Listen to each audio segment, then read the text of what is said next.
The Mass Effect series will always hold a special place in my heart. I remember seeing the first game's commercial, a simple 30-second short about picking up a distress call, and being immediately infatuated. At the time, I was still gaming on a PS2, and it wasn't long before Mass Effect and Gears of War had me begging my parents for a 360. I finally managed to get my hands on it sometime in early 2009, after the game had already received its greatest hits label and become an affordable $20. I played through the game so many times I had the dialogue memorized, and it wasn't long before the Mass Effect 2 marketing machine came into full swing.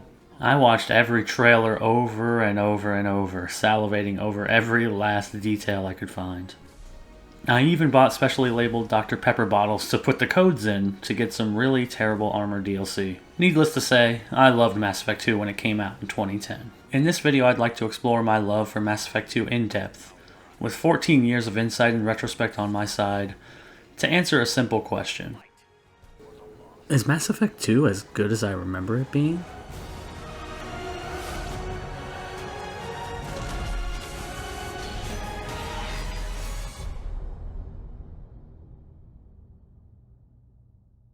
Spoiler alert, this video will be covering the entirety of the first two Mass Effect games, and nothing will be left out, so you're warned. First things first, and in my case, that was playing through Mass Effect Genesis, the interactive comic released late in Mass Effect 2's lifespan as a piece of premium DLC. Genesis allows you to quickly recap the first game and make new story choices, without having to complete a separate playthrough.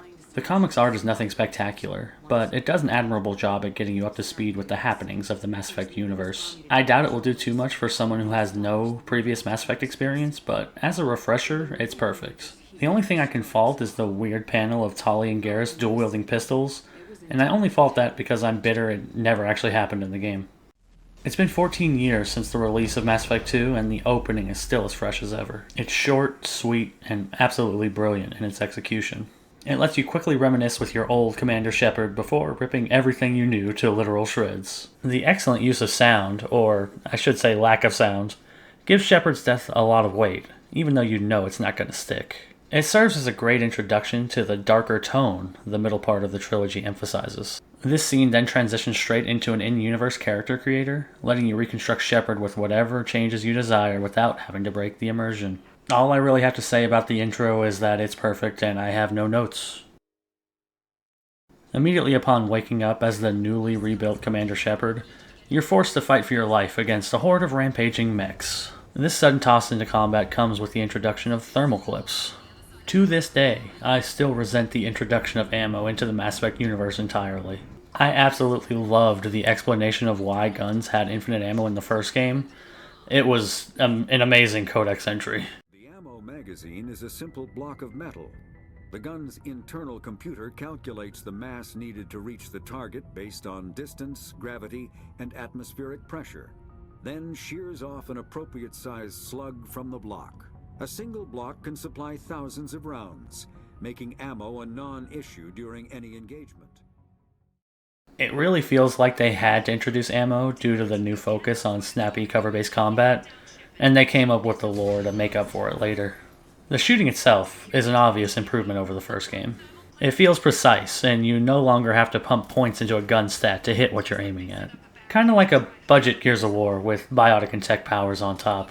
When I say budget, I say that because there's some general clunkiness that really starts to grate after a while. Things like getting stun-locked by long recovery animations when you're hit by heavy weapons, or sliding into cover when you meant to really sprint by it. My biggest pet peeve comes from my preference to play as the Vanguard class. All the combat arenas are clearly designed for mid-range fighting, and they leave little room to play around with abilities like the biotic charge. In fact, early on a charge is often a death sentence, even against a solo opponent depending on the difficulty. Honestly, it's a minor gripe, and one I only really have because I know how good it feels to play a Vanguard in the third game. Another big change to combat is the introduction of two new weapon types, submachine guns and heavy armaments. Unlike the first game, where everyone had access to everything all the time, your class determines what categories of weapons you can use. Only soldiers can use assault rifles, for instance, so submachine guns serve a more pivotal role for the biotic heavy classes. Heavy weapons come in a lot of forms, but all of them are extremely powerful. Some serve better as crowd control, while others are more quick killers for the elite enemies. Eventually, you unlock the final weapon, a miniature nuke launcher that clears the screen of enemies with a giant flash. and it's just plain cool.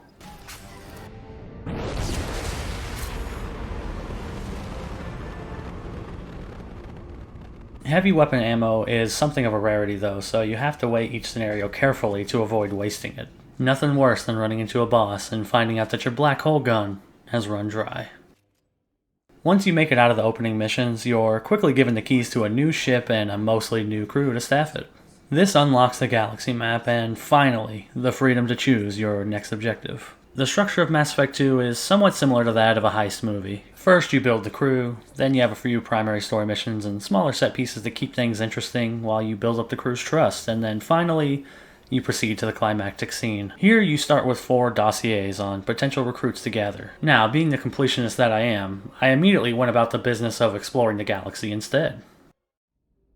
Instead of dropping onto planets in the Mako and driving around, exploration is now about scanning planets for minerals and occasionally finding a side quest. Mineral scanning is by far the biggest problem I have with Mass Effect 2 as a whole. The scanning reticle starts off super slow for no good reason, so you can upgrade it later, and it's just generally a chore to even bother scanning.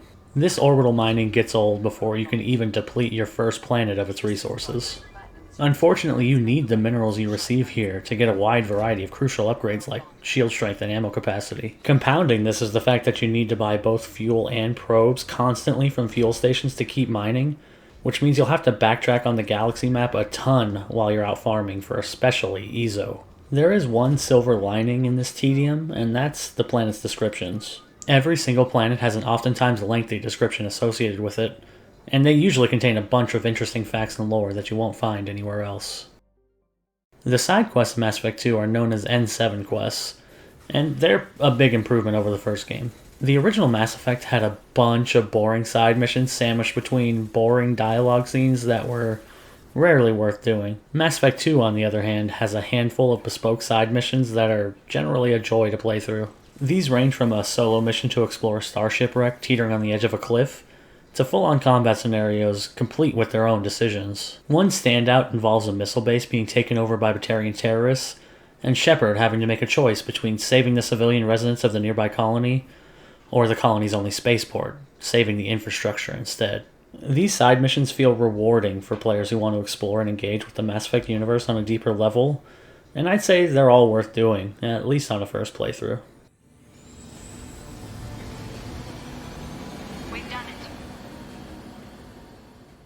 The first 4 recruitment missions are all solid examples of the pace and tone BioWare set out to hit with Mass Effect 2.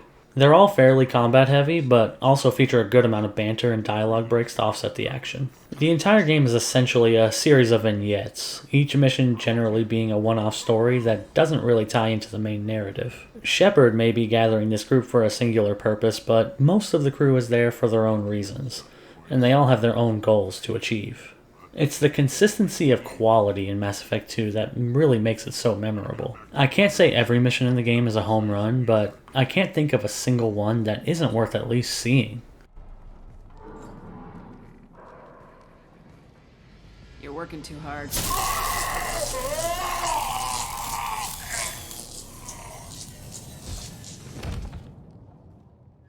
After the first batch of recruits is picked up, you get called to the human colony of Horizon, where you're finally introduced to the central enemy of the game, the Collectors. The biggest thing of note about this mission, though, is that it's really damn difficult. It honestly feels like it belongs in the Difficulty Spike Hall of Fame. Up to this point on my replay, I hadn't died once, but here I died 5 times before managing to cheese my way to victory. I also really suck at video games. Horizon ends by reintroducing you to one of your old crewmates, either Ashley or Caden depending on your choice in the first game, but it only gives them a few lines before conveniently setting them aside. It definitely feels like a missed opportunity to expand upon your choices from the first game, but I don't fault BioWare too much considering how many characters this game throws at you. After Horizon, you're given another small handful of characters to recruit in another batch of excellent missions before you trigger the second main story mission, the Collector's Ship. Before you engage your first enemy on said ship, the game decides to drop a lore bomb on you. The Collectors are actually Protheans, the mysterious precursor race thought to have built the galaxy's infrastructure before being destroyed by the Reapers 50,000 years ago. Turns out they weren't wiped out, and small groups were indoctrinated and repurposed instead to serve the Reapers' interests, while they went on vacation in dark space. The funniest thing about this revelation is that it feels kind of muted in the context of the game itself. Shepard has a couple of lines and then that's it. It's never really brought up again, outside of a few throwaway lines by peripheral characters. Interestingly enough, you can actually find this plot twist early if you're doing all the N7 side missions. It doesn't change Shepard's reaction in any way, but it's a nice way to reward players beyond credits or a new upgrade. When you're finished with the collector's ship, you've essentially reached the endgame, but there are still some loyalty missions to complete. These missions are probably what Mass Effect 2 is most remembered for, and it's for a good reason. Each one explores a singular member of your crew in depth, showcasing their unique personalities and pasts. In the context of the game, you're trying to eliminate any final distractions before taking the fight to the collectors, but it's really about getting that juicy backstory. Like the recruitment missions, each is a unique scenario with its own interwoven dialogue choices and setup. I could go in depth on all of them, but for brevity's sake I'd like to highlight 3 of my favorites. First up is Jacob, who's looking to bury his long-missing father after receiving a distress signal from his crashed starship. I love everything about this mission, from the location to the scenario. It's set on a beautiful garden planet uninhabited by the galaxy at large. You go in assuming you'll find skeletons. Instead, you find Jacob's father has turned the female crew into his own personal harem. He's been slowly living off the rations from the crashed ship while letting the crew members eat indigenous plants. Plants that slowly degrade their mental acuity. Jacob himself is not what I call an interesting character, but him confronting his monster of a father certainly is. You get a choice here to leave the man to die or bring him in for justice, but it's not really the point of the mission.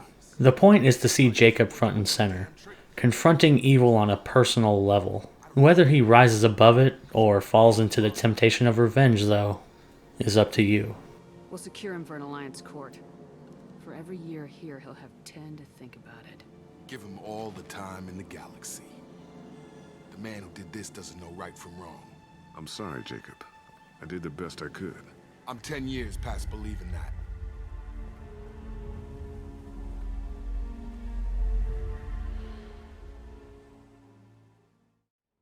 Another favorite loyalty mission belongs to everyone's favorite best bro and occasional lover, Garrus. It ties directly to his recruitment mission, essentially forming one long story arc across the entire game. Garrus is out for revenge, and you can see that these thoughts are changing him. His need for it is blinding, and it overshadows the sense of justice that many people came to know him for. After fighting your way through a horde of mechs to find the man Garrus is looking for, it's up to you as Shepard to set this man up for assassination. Do you warn the man that he's in Garrus' scope, about to take a bullet to the brain, or do you instead play along, letting Garrus become a cold-blooded murderer in the process? Look, I didn't want to do it. I didn't have a choice. Everyone has a choice. Finally, we have Mordin, whose loyalty mission is easily the best, and also the most important in regards to the trilogy as a whole. The reason I love this mission so much is that it focuses on the morality of the genophage, a disease introduced into the Krogan population to make them 99.9% sterile. Most decisions I make in Mass Effect, I make fairly easily, but when it comes to the genophage, I'm always a little conflicted. Is it right to limit the Krogan so that only 1 in 1,000 children actually make it past childbirth? If you don't, then the Krogan could quickly outnumber every other species in the galaxy. If that happens, what's to stop the Krogan from taking over by force? Mordin tries to assure both Shepard and himself that the genophage is necessary. Otherwise, the only other choice would have been to exterminate the Krogan race entirely. He reflects the sort of internal conflict I think most players also feel when it comes to this subject. Mordin starts out so sure of himself, but when he sees his protege actively working to reverse the genophage, he starts to crack. When he's able to see the cruelty of the genophage firsthand, he starts to have doubts. Every companion character has an arc in this game that seals their character, sets their personality in stone, so to speak. Companion quests usually reinforce what we already know about them or reveal a side we might not have seen before, but this is the only one that ends on an ambivalent note, with Mordin only ending up more conflicted than he was at the start. Look at the dead woman, Mordin. It doesn't look like you saved her. No, it doesn't. Worked with available data. Only option. No other possible. Doesn't matter. Before I move on to the suicide mission, I'd like to touch on a few pieces of DLC best played before the endgame. First up, we have Kasumi and Zaeed, two DLC characters that are somewhat compelling, but due to their status as DLC, they end up feeling a bit incomplete. Both characters come with their own associated loyalty missions. Zaeed's is on the weaker side, but Kasumi's is one of the best. It's set up like a James Bond movie where you have to infiltrate a high society party to steal a priceless artifact. Before long, you'll be schmoozing it up with the elite, scanning for fingerprints and assassinating security guards. It's silly, but in the best possible way. Firewalker and Normandy Crash Site represent the two bigger pieces of free DLC for the OG release, and both aren't exactly barn burners. Normandy Crash Site is surprisingly well done, but the dog tag collection aspect kind of sours the somber tone of the experience. Firewalker, though, is just flat out bad. In it, you fly around in a vehicle called the Hammerhead and do boring platforming and really boring combat. The plot of it is so dull, I honestly can't remember what it's about, and I don't really care enough to look it up. It's kind of sad this DLC even exists, because it's the only piece of Mass Effect 2 content I'd ever really recommend skipping. Project Overlord was the first big piece of DLC released for Mass Effect 2, and it's a bit of a mixed bag. The plot spans multiple small missions that sort of feel like N7 missions from the main game. This isn't necessarily a bad thing, but it's a bit underwhelming for premium DLC.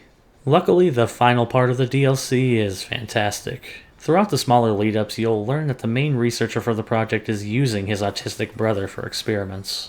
You get the basic gist of these experiments through logs and dialogue, but when you finally reach the man, you realize that the situation is so much worse than the logs made it seem. The reveal of the true extent of the cruelty being inflicted is horrifying, and it elevates the rest of the DLC in hindsight.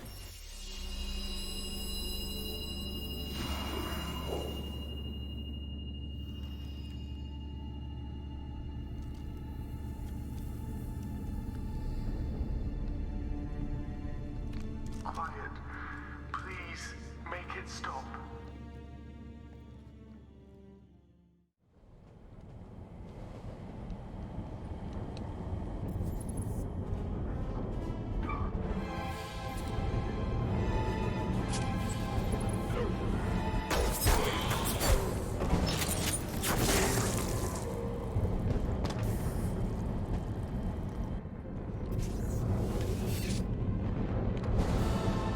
Shepard, Commander.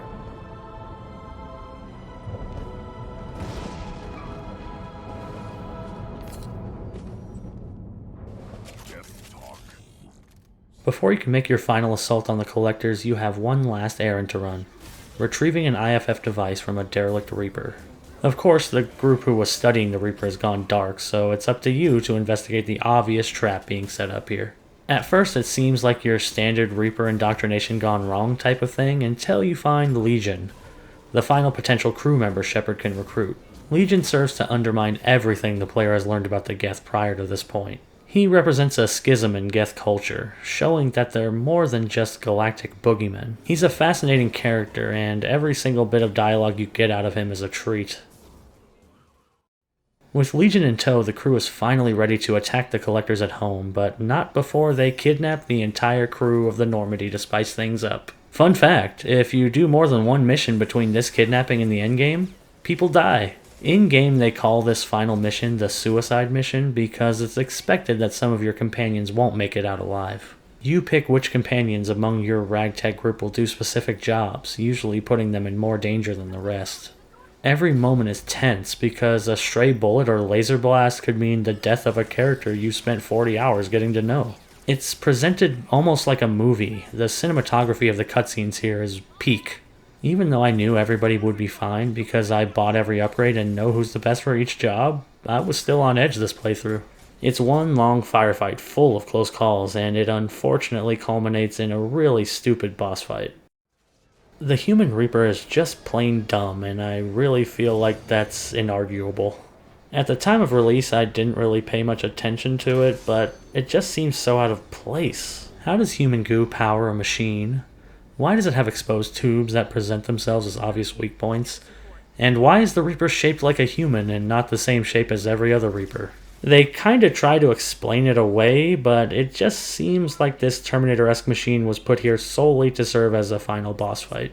I'm of the opinion that it was really just not needed and serves to undermine an otherwise excellent finale. After finishing the fight and telling the elusive man to shove off, you'd normally be done, but there are still 2 pieces of post-game DLC to discuss, both of which have quite a significant impact on the universe and serve to set up the final game in the trilogy.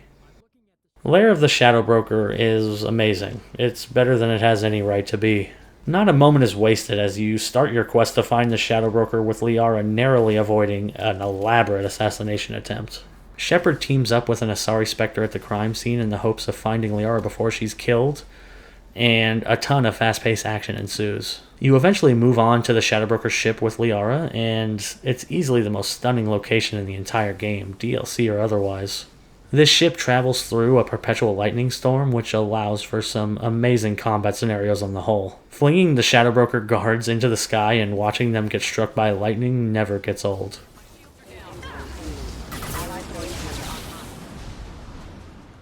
The entire experience is punctuated by great banter between Shepard and Liara. My favorite thing about this DLC, though, is the Shadow Broker himself. I assumed said Shadow Broker would be a non-combatant, somebody who hides in the shadows and fights with information. I was expecting a conversation followed by some sort of mech fight, but instead I was pleasantly surprised to find out that the Shadow Broker was actually a giant monster. It subverts your expectations, in a good way. After finishing the DLC, you get a reward in the form of a handful of hilarious dossiers about your crew members, along with more practical perks like resource investment opportunities and the ability to respect your companions. It would have been a great note to end on if it wasn't for one last piece of DLC.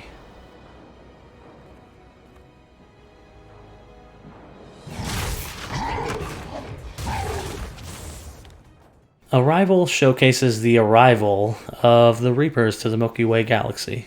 While it's the obvious weak link of the major pieces of DLC for Mass Effect 2, it's arguably the most important plot-wise. The whole thing just feels off from moment one, starting with the fact that you only have Shepard and no squad mates to back you up. It's not difficult, but you definitely feel the absence. By the end of it, you've killed 300,000 plus people and destroyed an entire solar system, but it doesn't really feel like that's what happened.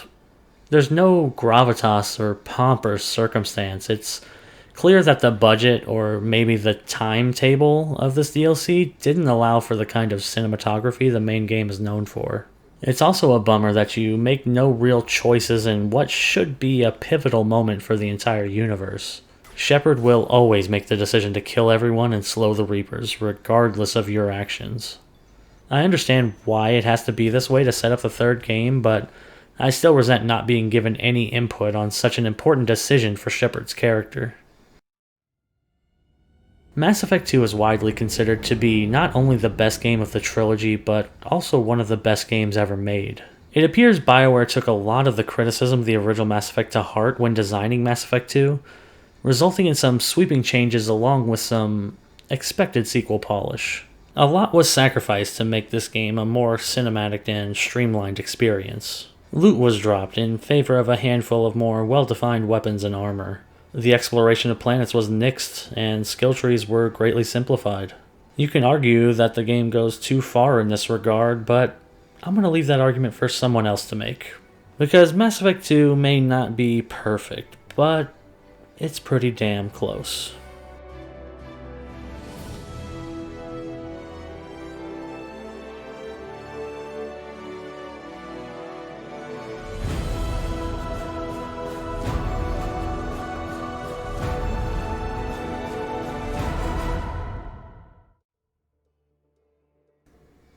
Alright, well, that was the video. That was my Mass Effect 2 retrospective video, which took a little while.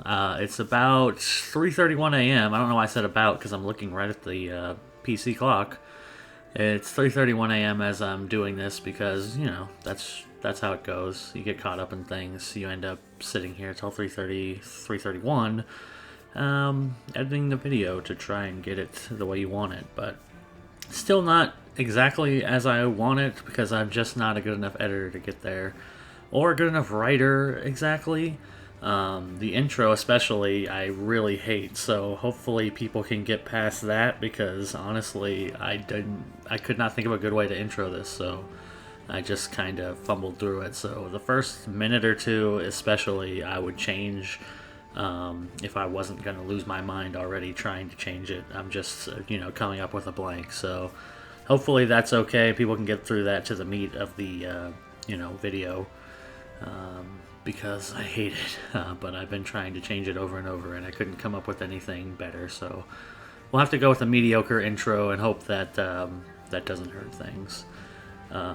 Yeah, so hopefully you guys enjoyed that. Not sure what I'm going to do next. The Sagebrush video did really well. I didn't expect that to happen. It's the exact opposite of what I expect, because Sagebrush is not a game that's well known, but apparently people, are getting recommended it by YouTube, so thanks to the algorithm for that. A shout out. Maybe they'll serve this one up too, who knows.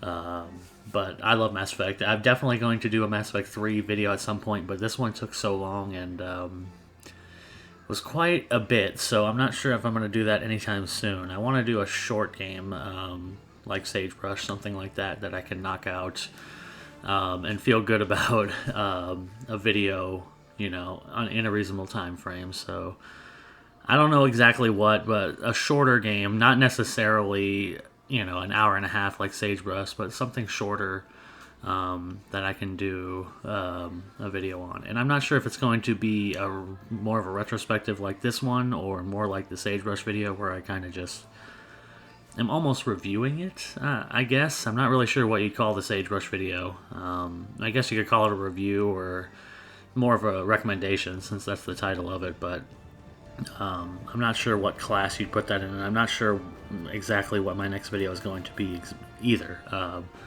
It's all a great experiment, It's just whatever I feel like in the moment, so that's up in the air, so something will come. And I appreciate if you're even listening to this, because I'm just rambling. This part of the video is just straight up me talking into the void, because I, just want to vent after sitting here and editing this. Editing, people who like editing, good on them. But for me, I don't even know. You could call it editing. Really, it's like light editing that I'm doing. I'm not really even doing anything that's more, that somebody couldn't learn in like 10 minutes. But, it really does get tedious even at this level, to me at least. I mean, I like the idea of the craft, but actually doing it sucks. And I understand now why every YouTuber who gets, big enough immediately hires an editor to do their videos, because that's the part that's, not as fun. Writing it, is fine. Voicing it can be a little annoying at times, depending on, the environment, but it's the actual editing of the video that's kind of like, And again, I like in my head, cutting it to where I can show certain little clips, I don't even know if that's a good style, but as it is, you can see I kind of like lead into a short little clip of the game with what I'm saying, and I like doing that, but I don't like actually physically doing it. I don't like having to plot the volume and, move things around, basically. That's all I'm really doing, is moving things around, but it gets old. That's the hard part, I guess, but it's worth it in the end. To get the video out, because I so enjoy writing the actual script of it, but people don't read articles, so we got to make videos. And I do actually like crafting the visual element in my head. I just don't like the actual manual crafting of it in the software. But anyway, that's that. Hopefully you guys enjoyed that. I'm going to continue watching this 3-hour Sonic retrospective on YouTube that I've been watching while I've been editing this, and hopefully you'll be around for the next video. Bye.